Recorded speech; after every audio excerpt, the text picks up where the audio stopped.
এই দেশের জনগণ একটা নির্বাচন চেয়েছিল, পেয়েছে। এই দেশের জনগণ একটা নির্বাচিত সরকার চেয়েছিল, পেয়েছে।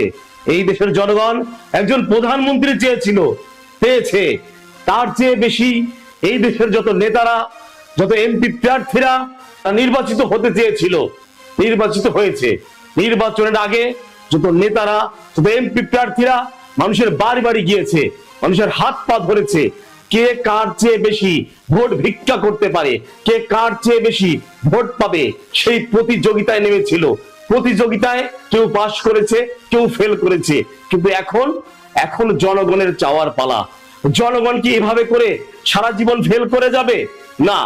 তোমরা যেভাবে নির্বাচনের আগে জনগণের বাড়ি বাড়ি গিয়ে তোমরা ভোটের প্রতিযোগিতা করেছো, এখন পারলে তোমরা বাড়ি বাড়ি গিয়ে জনগণের কাছে গিয়ে কে কতটা সমাজ সেবা করতে পারো, কে কতটা জনগণের সেবা করতে পারো, পারলে সেই প্রতিযোগিতা তোমরা করো।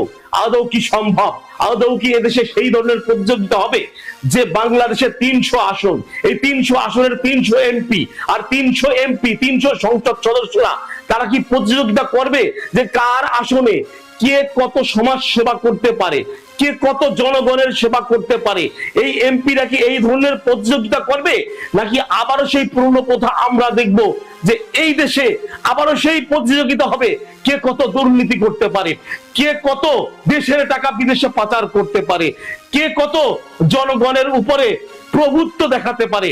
কোন প্রতিযোগিতা আমরা দেখতে চাই? না, এই প্রতিযোগিতা আমরা আর দেখতে চাই না। এই প্রতিযোগিতা দেখার জন্য আমরা নতুন নির্বাচন এই দেশে আনি নেই। এই প্রতিযোগিতা দেখার জন্য আমরা নতুন সরকার নির্বাচিত করি নেই।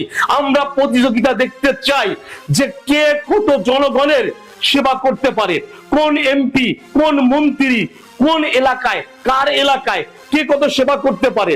হ্যাঁ, তুমি প্রতিযোগিতায়, তুমি নির্বাচনের প্রতিযোগিতায় নেমেছি না, নির্বাচনে তুমি ভালো পারফরমেন্স দেখিয়েছো দেখে জনগণ তোমাকে ভোট উপহার দিয়েছে। হ্যাঁ, এই 5 বছরে কোন এমপি কোন এলাকায় বেশি সেবা করতে পারে জনগণের সুযোগ সুবিধা কোন এমপি বেশি দিতে পারে, কোন এমপি জনগণের পাশে বেশি দাঁড়িয়েছে, সেই এমপির জন্য পুরস্কার থাকবে।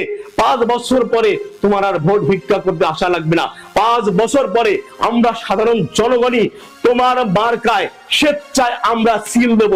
বাংলাদেশের 300 এমপি 300 সংসদ সদস্যকে লক্ষ্য করে বলছি, তোমরা প্রতিযোগিতায় নেমে পড়ো। হ্যাঁ, জনগণের সেবার প্রতিযোগিতায় নেমে পড়ো। কথা শুধু আমার মনের কথা না, এই কথা বাংলাদেশের 18 কোটি জনগণের মনের কথা। আর 18 কোটি জনগণের মনের কথা যদি হয়, আরে 18 কোটি জনগণের মনের কথা